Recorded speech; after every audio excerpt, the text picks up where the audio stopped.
Now, Drake did the one in New York under his company, Frozen Moments LLC, but the one in Texas, Aubrey Drake Graham, this is him personally.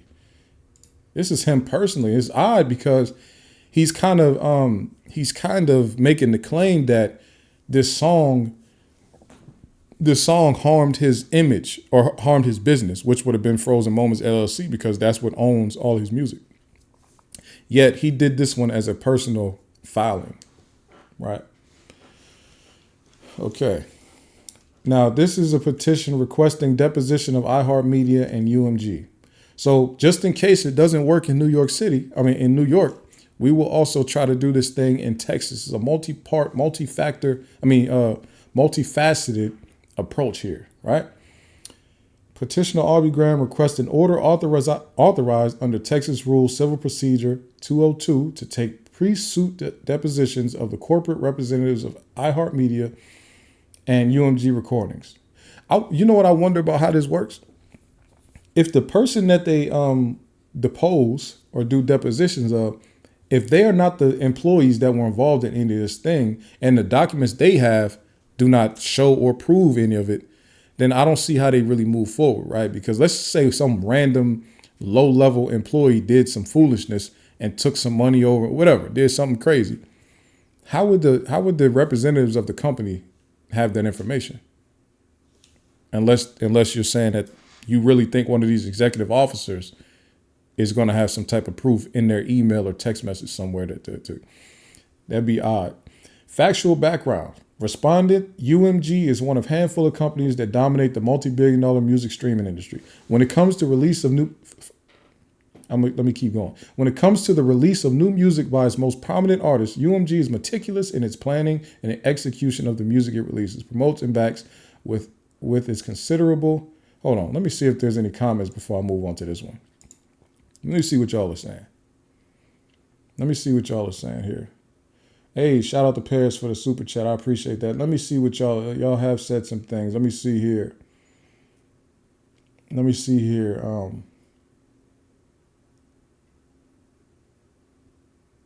Okay, let me see where we at here. All right, Paris said, I appreciate the history of this rap beast. I thank you. Thank you for that good super chat, man. I love that. Vanderveer said, academics has been acting nervous. He could face a lawsuit for allowing the man on his stream if this false. Rax. What's going on, Brenda? Okay, Vanderveer. If Drake think they're about to hand him a lawsuit, he's still dizzy from Kendrick's blows. Nikki B. Me. People have accused Drake and team of the same tactics, though. Yep. Paris, right? Vanderveer. Ack always loves placing himself first in the middle and then he doesn't without any culpability. Vanderveer, Paris. The sad part is Drake don't even give him VIP tickets or nothing. He won't even go on his stream. Hip Easter said, okay, Vanderveer, did you see the old tweets of Nicki complaining about Drake's promo? I didn't, but I saw the Spotify tweet from 2018 where they had Drake's image and his album being promoted across all of their playlists. And I seen a whole bunch of fans under that tweet, under Spotify's tweet, complaining about Drake being all over their stuff. They were saying, yo, we don't even listen to Drake. Why is he in our rock and roll playlist? Why is he in my workout playlist? Why is he in this playlist? I don't listen to that, man. Stop promoting him on my stuff. That's what people was complaining about that. That was 2018. Vanderveer said, oh, happy Thanksgiving to Jazzy. Vanderveer said, they might put Drake in the same RICO they used on Kelly and Diddy. They could use his post of him sending flights to women. Passport bros going down soon. Yep. Jazzy, Drake is suing the same company that made him. How crazy is that? Yep. Vanderveer, academics helping Drake fall in his own grave. Yep. What would Drake tell the judge after they played a song with Drake saying he gave false info? Yeah. Jazzy, a troll was on Academics stating that he was paid $5K to play that song. And once Academics started asking for proof, the troll shut down. Facts. He showed fake screenshots. Vanderveer, I think Drake was annoyed that the song was stuck in his head. Meet the Gram should have been the song that hurt his feelings. I hope Drake ain't buy a house in Texas to sue Kendrick. He did. Drake definitely just moved to Texas, and now he can use his personal name to make that lawsuit. Let me see what you tagged me in. I don't see a tag, but it's all good. We're gonna let's keep. Now this is one thing I want to talk about because they just did the Spotify thing, right? And this is very funny to me, right? Let's talk about Drake and his dominance. And I want y'all to give me some feedback in the comments, right? Did y'all know that before streaming blew up in 2016, Drake never had his own number one song? Did y'all realize that? So when people always say, yo, Drake been running the game for the last 15 years and all that, do y'all realize that's nowhere near true? Drake did not start getting number one songs of his own. Like, so before 2016, the only number one songs Drake had were Rihanna songs. You realize this, right? He had one number one song. It was Rihanna, whatever the song he had with Rihanna in 2010 or whatever. That was Drake's only number one song. Rihanna had a bunch of number one songs, right? Like 14 or something crazy like that. Like Work in 2016 was like her 14th number one song, right? Rihanna was a mega pop star. Drake had no number one songs that were his own songs before 2016. What's important about 2016? That's when the streaming thing blew up. Spotify, Apple Music, and to a smaller degree, Tidal. They started competing to get artists to have their own exclusive releases on these platforms. Spotify, Apple Music, Tidal, streaming blew up in 2016, right? In 2016, that's when Drake did an exclusive deal with Apple Music to release Views for 1 or 2 weeks on Apple Music only, right? Here's the thing, right? That also just so happens to be the first time Drake has his own number one song, which is One Dance with Wizkid.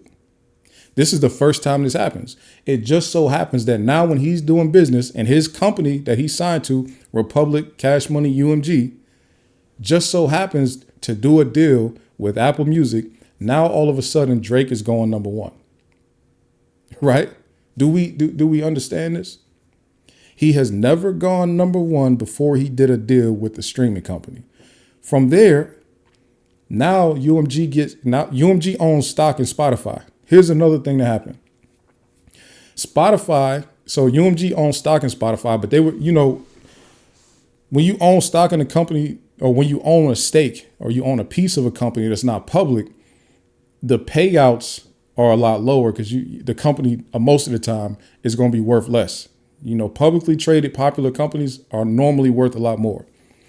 In 2018, Drake has like 3 or 4 number one songs that year.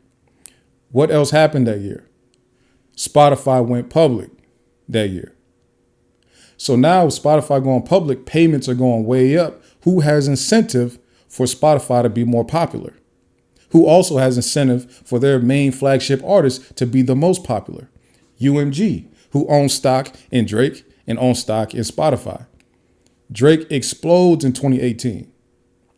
He had In My Feelings was number one, God's Plan was number one, Nice for What was number one in 1 year on one album.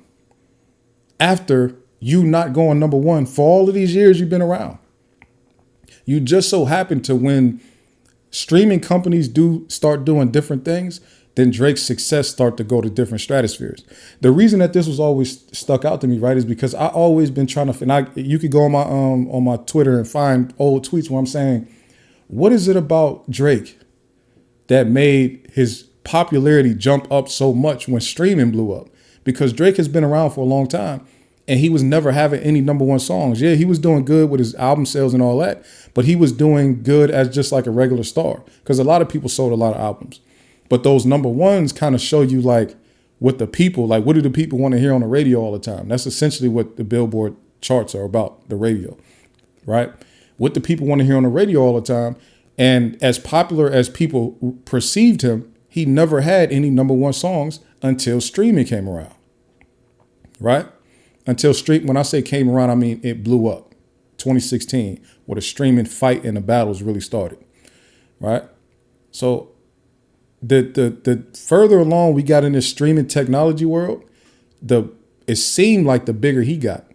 But every time they put these stats out about Drake breaking some streaming record, it's always a Spotify record. They never say what his streams are across the board. They only say he streamed this much on Spotify. He's the biggest streamer in the world. He's the biggest streaming music artist in the world, whatever. It's always Spotify. I don't think it's a coincidence that Spotify, he's always breaking Spotify records. And then he also, this is who he is coming to with all of this information about things that UMG is doing with Spotify to artificially inflate numbers. What I think is going on is Drake is now saying, I don't like the fact that Kendrick is now benefiting from something that I've been benefiting from all these years.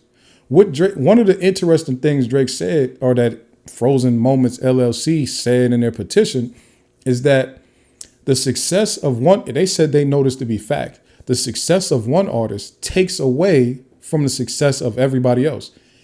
Let me see if I can find the exact quote. But they say almost that exactly. Let me see here if I find it. Because that's very interesting to say something like that. It's very interesting to say something like that because you have been the number one streaming artist for a long time. So for you to say that is odd. Let me see how good my scanning skills are and how good my memory is for where that was on the page. Let me see. If I find that, I'm cold. I'm not going to lie to you.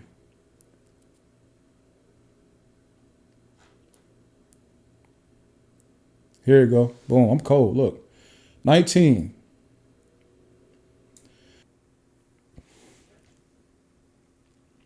Drake does not have a number one song before his exclusive deal with Apple.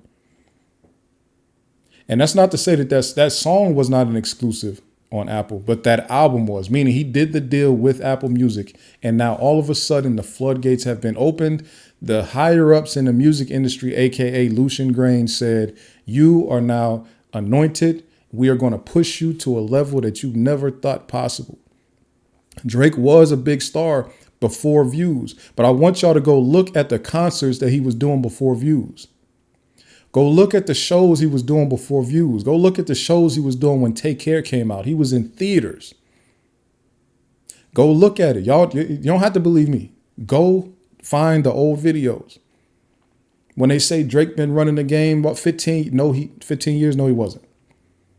Drake was a star. He was a rap star.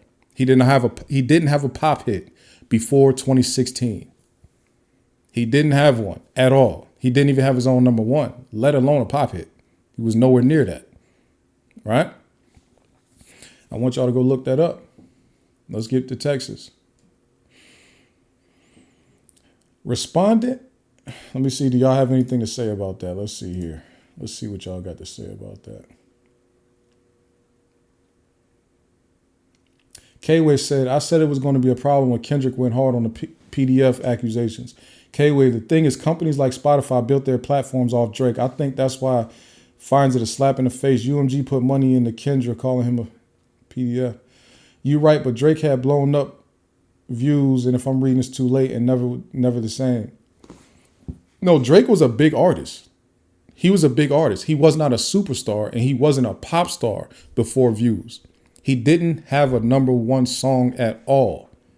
Think about what I'm saying to y'all. Drake has so many number ones after streaming became a thing that it's almost like he don't even celebrate them no more. And they barely make news anymore. Before that, he does not have them. That means something. The person, so when he told Future, your first number one, I had to put it in your hand. That's the same line that Rihanna could say to him 2 times. He was dissing, so people were saying, yo, how could Future diss Drake when Drake gave him his first number one and all that? He should be more grateful. How come they never said that to Drake when he was dissing Rihanna? Rihanna gave him his first number one song 6 years before he ever got his own number one song. And nobody said, yo, Drake, you need to be paying homage to Rihanna. She had 14 number one songs before you had one. You need to be paying homage. Rihanna was the international shine bright like a diamond pop star singer before you had a single number one hit. Nobody told him he had to pay homage, but they tell Future he got to pay homage to Drake somehow. It's interesting. And the reason that I'm saying what I'm saying and I sound how I sound is because I think it's whack for you to say it was okay for you to benefit off of this for all of these years. And now that somebody else is benefiting from it, you want to make these type of claims right here. Now, I've said from the beginning, if this stuff is not true, you should be filing a defamation lawsuit against Kendrick. Right? So to me, the defamation lawsuit makes way more sense than the other one against Spotify with the payola and all that. Like, that one, to me, don't really make no sense. That's just sore loser behavior right there. But the defamation one makes all the sense, because that's really the only way that you fight back against these type of allegations. If somebody say that you messing with kids and you don't want to get violent in the streets and all that, the only way you can deal with it is legal action. That's what you're supposed to do. Just like if somebody accuses you of raping them or whatever like that, like a woman or whatever, say that you did this, the only way that you really can get back at her is to countersue. Really put her out her misery, or, that's really the only thing you could do, because if she went to jail for lying on you, she would get a little bit of time, right? They don't give people a lot of time for lying on people about stuff like that. So really Drake's only fight back was to sue for defamation. I'm not saying I'm on the side of that, but I'm saying that's the only way he could have fought back against it, because A minor is one of the biggest lines of the year. You understand? It really didn't matter what Drake said. It was no combating how big Not Like Us was. It was no combating that. So you had to sue. That makes more sense to me than any of the rest of this. Nessie, we are here with you. Shout out.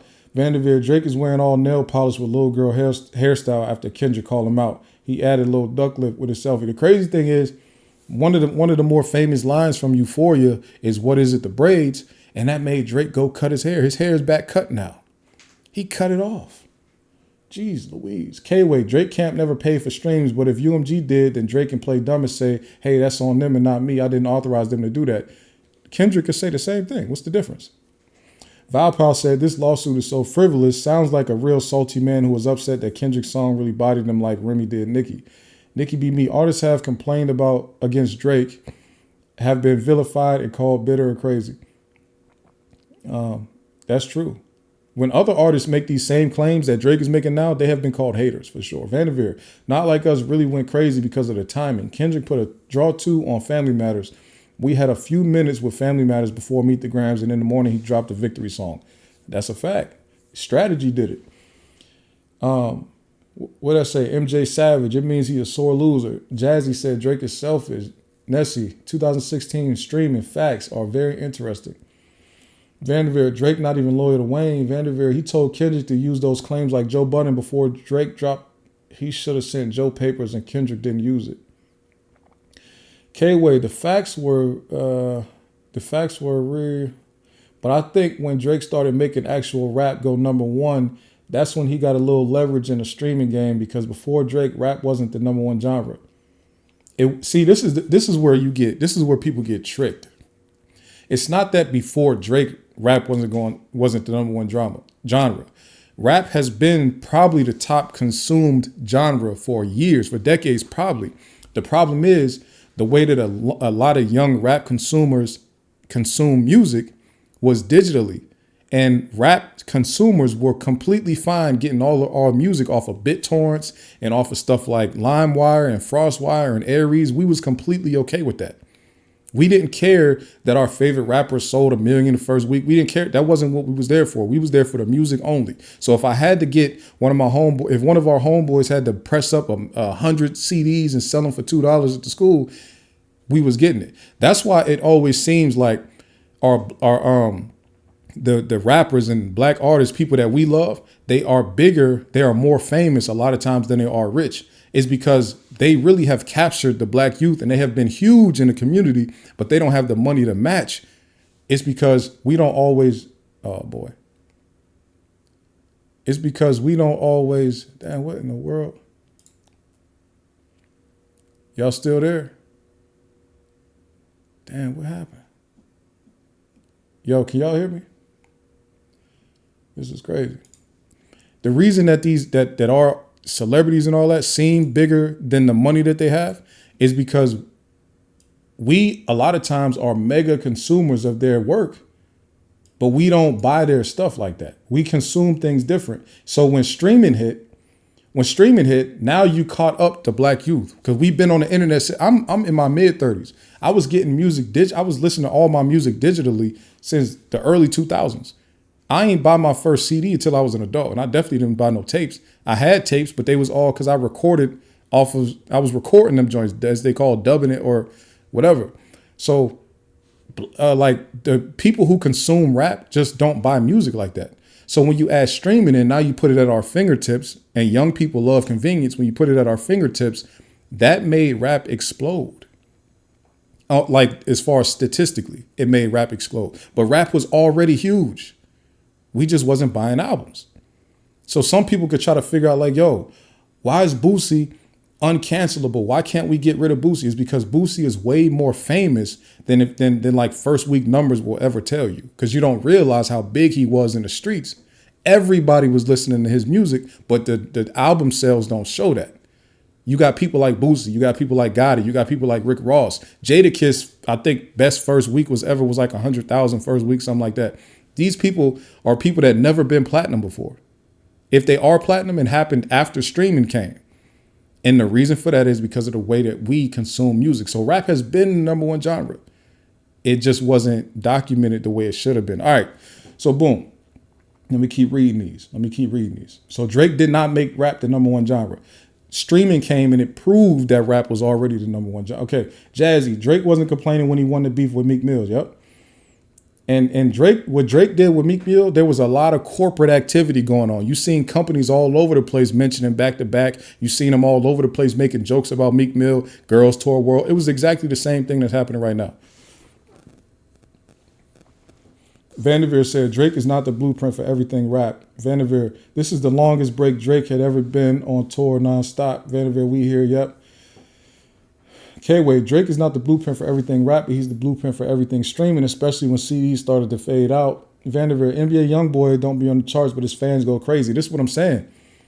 Now what you see what the young kids do, they are on YouTube for everything. These young kids don't really care about the streaming services. They're going to stream music on YouTube.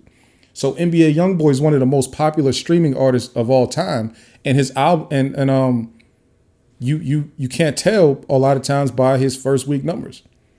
It's because the kids are consuming music in a different way than what the labels think.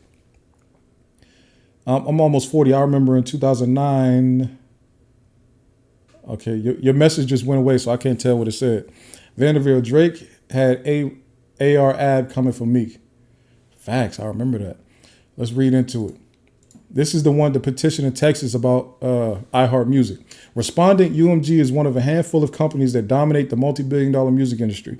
When it comes to release of new music by its most prominent artists, UMG is meticulous in its planning and execution of the music it releases, promotes, and backs with its considerable financial resources. This is true not just because the amount of money on the line for UMG and its shareholders, but also because UMG's executives are eligible to receive incentive bonuses based on the revenue generated. Okay. Earlier this year, one of the artists that UMG has under contract presented UMG with a new song called Not Like Us. Before to prove the release of the song, UMG knew that the song itself, as well as accompanying album art and music video, attacked the character of one of UMG's most prominent artists, Drake, by falsely accusing him of being a sex offender, engaging in pedophile acts, harboring sex offenders, and committing other criminal sexual acts. Specifically, the song calls Drake a certified pedophile, a predator, someone whose name should be registered and placed on Neighborhood Watch. Great line, by the way. Pursuant to its rights under various contracts, UMG has exclusive control over the licensing of Not Like Us and could have refused to release or distribute the song or required the offending material to be edited and or removed. But UMG chose to do the opposite. UMG designed, financed, and then executed a plan to turn Not Like Us into a viral mega hit with the intent of using the spectacle to harm Drake and his businesses to drive consumer hysteria and, of course, massive revenues. The plan succeeded, likely beyond UMG's wildest expectations. They get a little artful. UMG released the song Not Like Us on May 4th, 2024, and his music video on July 4th, 2024. UMG relied on its exclusive licensing rights and in coordination with known and unknown third parties, utilized every tool in its arsenal to spread Not Like Us. UMG made Not Like Us available for radio play, including to iHeartMedia, a massive media corporation headquartered in San Antonio. iHeartMedia boasts that it is the number one audio media company in the U.S. based on consumer reach. iHeartMedia claims that it reaches 9 out of 10 Americans every month. That is crazy. And more reach than any other media company in the U.S. iHeartMedia owns iHeartRadio, a freemium broadcast, podcast, radio streaming, and music streaming platform. Radio stations all over the country, including stations owned by iHeart, have played Not Like Us. Now, here's the thing about iHeart that's a little bit different than Spotify. Spotify is a newer-ish company, right? It's not new, but it's newer. Like, it's new in this whole space of like running things and being part of this Illuminati circle of domination, right? iHeartMedia, on the other hand, what a lot of people don't realize or remember, iHeartMedia is Clear Channel. They changed their name and rebranded because Clear Channel was seen as such, like, first of all, it didn't have like a friendly name, right? Secondly, it has been around so long that it's kind of been associated with a lot of bad media practices from the past, racism, all these different type of things, right? So they rebranded, came with this fun name, came with this fun app, iHeartRadio app, which I used to listen to every day when I was in the military. I was listening to The Breakfast Club while I was in Virginia. Great app. I used to love it. I used to listen to Detroit radio, WJLB. I was listening to WGCI in Chicago. So I do, like, I was messing with iHeart. However, I do know that iHeart is part of the media Illuminati. The control that they have is wild. The control that they have in America is wild. They are part of the same type of system that you would put them. It's like iHeart and radio. And TV, you're talking about Disney, CBS, which is, so really we're talking about CBS / Paramount / Viacom, right? The Sumter Redstone family and his lineage, right? So we talking about deep Illuminati. If you believe in Illuminati. Now, when I say Illuminati, I just mean these group of powerful people that work together. They collude to control everything happening in media, right? So you got National Amusements, which is CBS, Viacom, Paramount, and everything that they own. You have iHeart controlling the airways. What they said, 9 out of every 10 Americans, they reach them monthly. That's a sick number. That's a disgusting number. That's a disgusting amount of control. Shout out to Kathy Hughes for sticking around this long, because iHeart, aka Clear Channel, has a ridiculous amount of control, right? And then in the music industry, you have Universal. And that's not even just the music industry, because they own movie studios also. So that's the three-headed monster right there of like the media Illuminati. CBS, Viacom, iHeartMedia, and Universal, right? Between them, they can stop the world. Honest, they can do some things, right? So I think that this petition is a lot more. I think this petition right here is a lot more like valid to me. I think it makes more sense. Not valid, but I think it makes more sense. Like, you should go for them, because now you're going to have a fight on your hands, though, because these people don't play. Okay. UMG and iHeartMedia have a long-standing symbiotic business relationship where iHeartMedia pays UMG to license and collect royalties for UMG artists' songs over radio airplay and streaming services. As demonstrated by iHeartMedia's bankruptcy filing in 2018, the amount of money exchanged between iHeartMedia and UMG is substantial. In the last quarter of 2023, UMG, through its recorded music and music publishing divisions, had an ownership interest in more than 60% of the 100 songs listed on the Billboard Hot 100 charts. Let me see. Without its business deals with UMG, iHeartMedia would lose access to a majority of its top radio hits. On the first week of its release, Not Like Us ranked first on the Billboard's Hot 100 with 5 million radio airplay audience impressions. In the week that Not Like Us music video was released, Not Like Us played on the radio an additional 40 million times. 4 months later, the iHeartRadio media reported that Not Like Us was among the top 2 songs with the most plays on iHeart stations, and explained in the newsletter that it had been heard more than 25 million times across iHeart stations platforms alone. iHeartRadio's platforms alone. As of the date of this filing, iHeartRadio's leaderboard still reports Not Like Us as among the most widely played songs at iHeartRadio stations. Billboard reported that as of October 7, 2024, Not Like Us reached 45.4 million in total audience impressions on the radio, with 15 non-consecutive weeks in charge of the R&B hip-hop airplay list. Now, what was I just... Remember, I was telling y'all, them Billboard charts are largely based on radio, right? Now, again, I just told y'all, Drake never had a number one song before 2016. So once again, the reason that he knows what they are doing with iHeart is because he was the beneficiary of it. UMG is in bed with iHeart. When they ordained Drake as the guy that they was going to push, they also made this same deal with iHeartMedia. Drake knows this because he benefited from it first, or not first, but he benefited from it in 2016 when they decided they was going to push him like that. 9, radio was only one of the mediums of which UMG relied on to spread Not Like Us. Within a week of its initial release, Not Like Us broke the record for most streamed song in a 7-day period with 96 million streams. On October 7th, Not Like Us broke the record for most weeks 21 at number 1 on Billboard's Hot Rap Songs based on streaming sales and radio airplay. Since its initial release, Not Like Us has been seen and heard billions of times because it's popular, my boy. The record-shattering spread of Not Like Us on streaming sales and radio play was deliberate and appears to have relied upon irregular and inappropriate business practices. According to one inside source known to Petitioner, UMG made covert payments to a number of platforms, including radio stations, to play and promote Not Like Us without disclosing those payments to listeners. The practice, known as payola, is prohibited by the Communications Act of 1934 and has been a subject of regulatory scrutiny. In 2006, UMG agreed to pay $12 million. Okay, so we talked about that before. Petitioner has learned of at least one UMG employee making payments to independent radio promoter who had agreed to transfer those payments to certain radio stations and or radio station employees. The radio station subsequently played Not Like Us and, to Petitioner's knowledge, did so without disclosing their listeners to what they've been paid that they have been paid by UMG to do so. Petitioner has been number 12 and 13, very, very important to pay attention to. Petitioner has been unable to confirm whether any iHeart radio stations were among the stations paid as part of UMG's pay-to-play scheme, or whether there were any direct payments from UMG to iHeart to promote Not Like Us. Given iHeartMedia's status as the number one audio company in the country, Petitioner believes that UMG engaged in similar tactics to drive radio airplay of Not Like Us on iHeartMedia stations. Now, again, Drake has no clue whether or not UMG did this.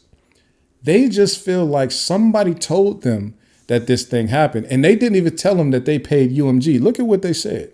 Petitioner has learned that at least one UMG employee making payments to an independent radio promoter who had agreed to transfer those payments to certain radio stations and or radio station employees.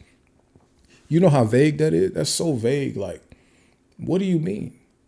So some random person at UMG gave money to some other random person.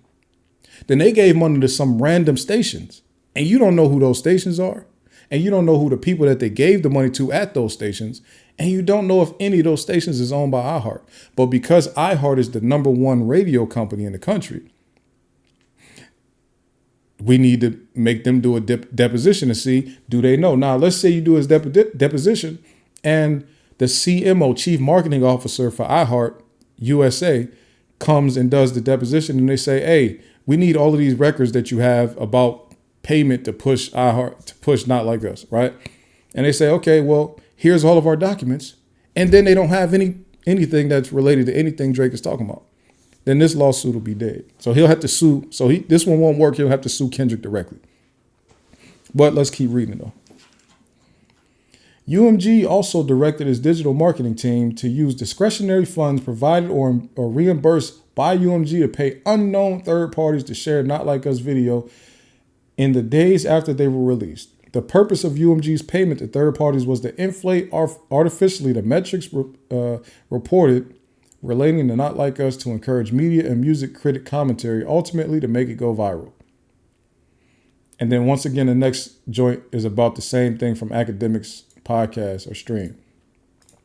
Now, this whole thing is UMG also directed its digital marketing team to use discretionary funds provided or reimbursed by UMG to pay unknown third parties to share the Not Like Us song of it. So this kind of is like saying this kind of narrows down who the UMG employee is that that gave Drake the information that he wanted, right? It's kind of like saying, okay, well, the only way for somebody to know this part right here, let me see, the only way somebody to know that it came directly, this was a directive to the digital marketing team, they would have had to be on the digital marketing team, right? Or they would have had to be somebody in IT that's intercepting emails to everybody on the digital marketing team, right?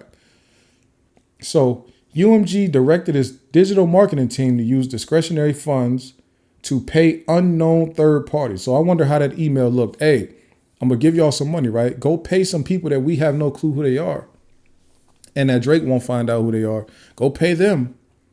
And then we are going to.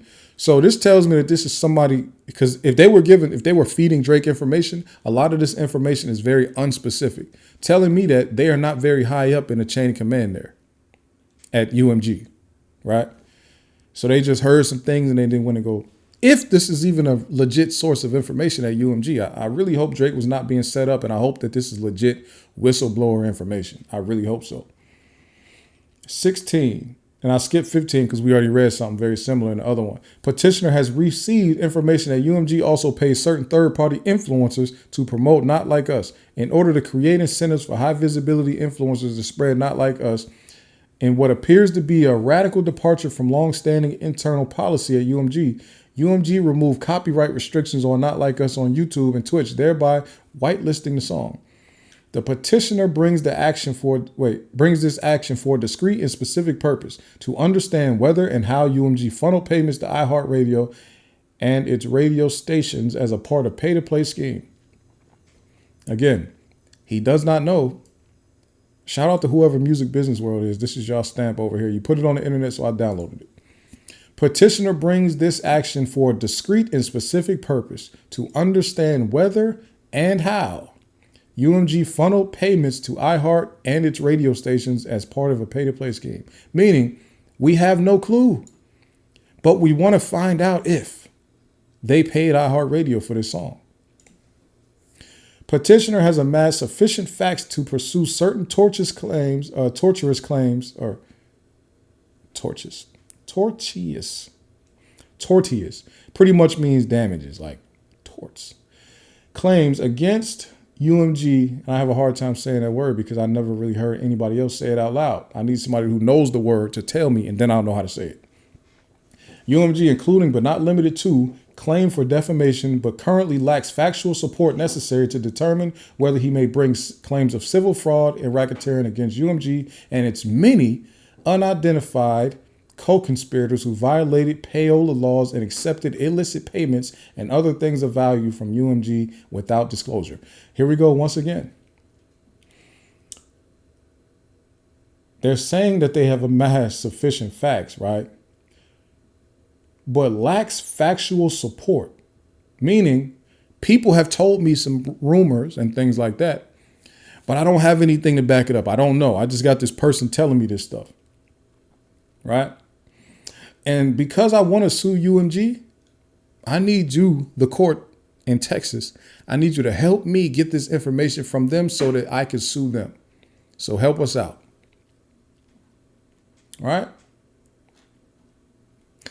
Parties and deponents. Pretty much who's going to be, who's going to have to. So this is pretty much the same thing as the whole jurisdiction and venue thing. This is saying, hey, they're in Texas. iHeartMedia is headquartered in Texas, even though they're a Delaware corporation, whatever like that.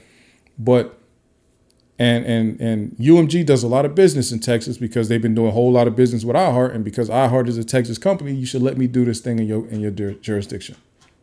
Right? Same thing right here, right? Jurisdiction and venue. Let's go down to what they're asking for. Request to depose. Rule 202 permits a party to investigate potential claims via pre-suit depositions.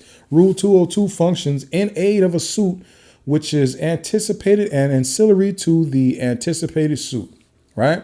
Meaning y'all have this Rule 22 thing which says I can take this action before I sue and they have to help me sue them, pretty much. That's pretty much what it said. Depositions under Rule 202 are governed by the rules applicable to depositions of non-parties in the pending suit, and the scope of discovery in depositions authorized by this rule is the same as if the anticipated suit or potential claim had been filed, right?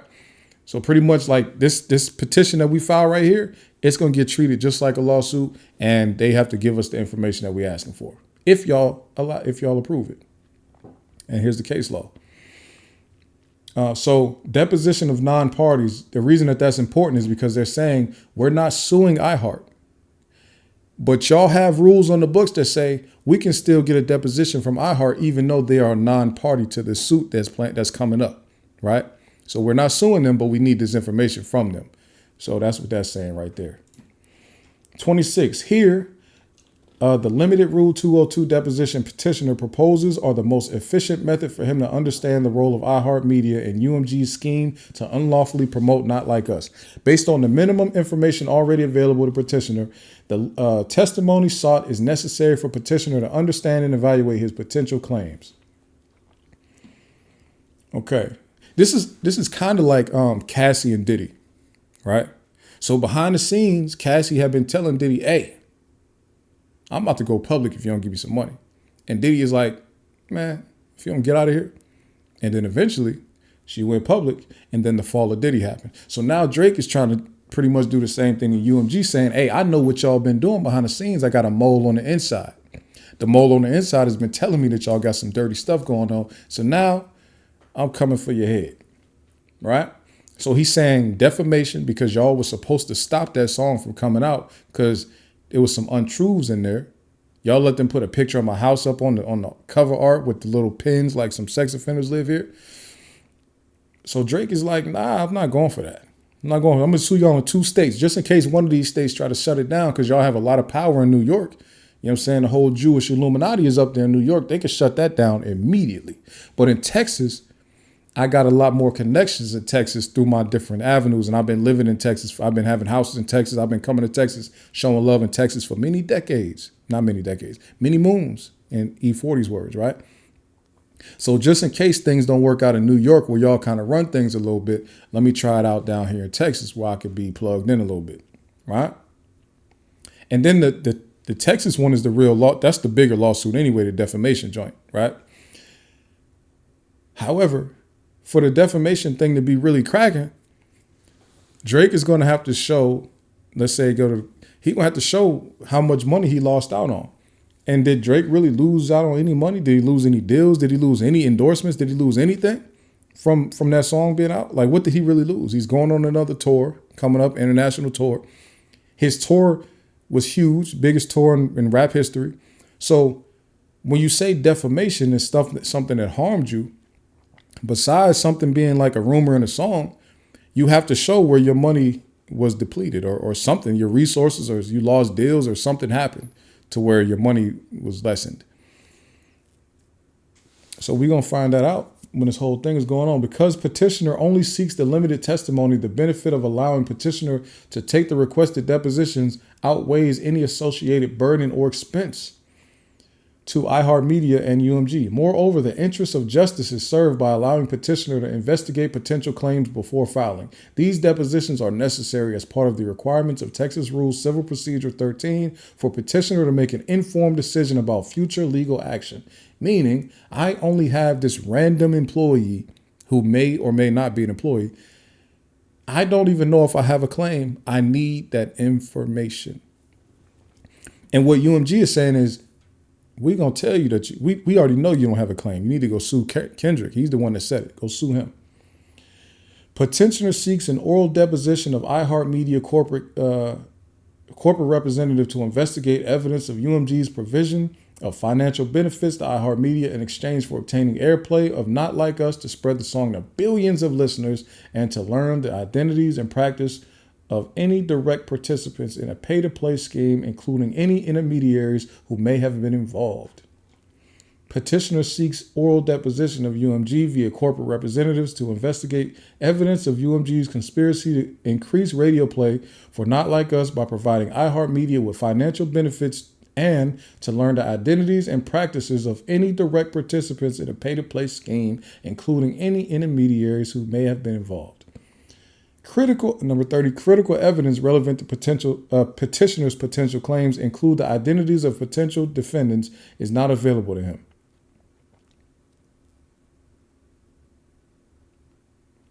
The benefit of allowing the requested deposition outweighs the burden of expense or expense of the procedure.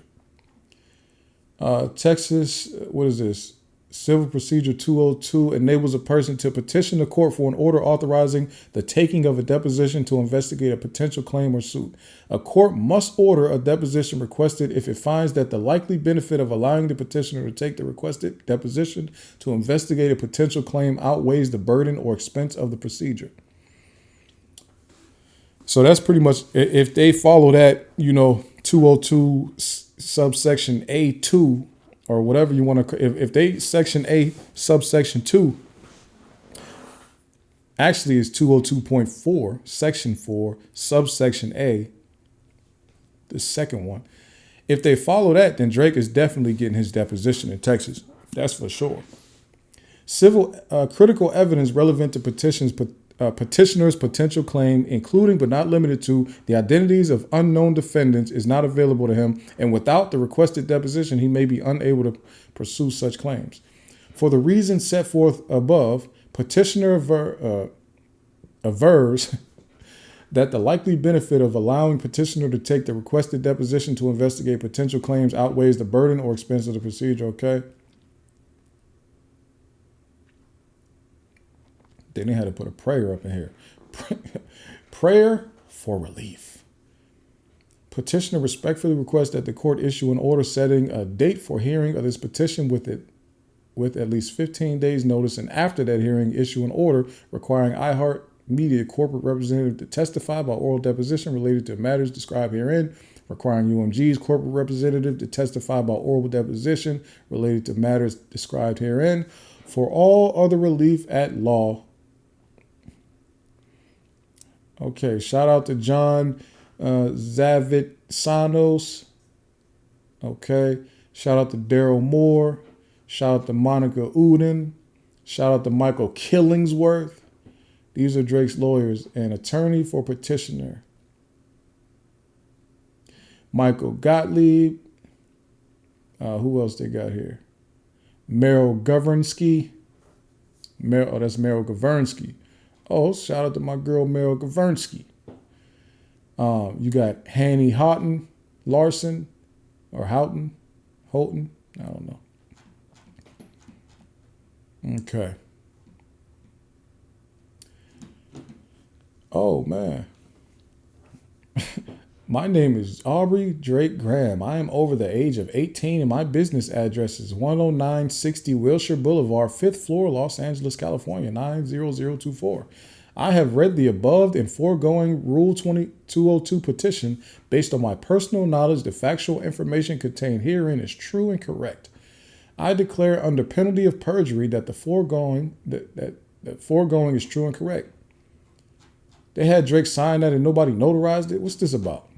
What's this? What type of document is this? You got all this good notary space right here, and they didn't even notarize this doc. We don't know who signed this petition. We don't know who this is without a notary to say, let me look at your license and let me put my stamp on here in this county in Texas or in California, I guess, because that's where you're doing business at. Come on, man. Where's the notary? We need to see the document, man. We need this document to be automated certificate. I'm just reading through CAP right now because I'm just a little interested in this stuff. All right, man. What do the people think? What do the people think, man? What do the people think?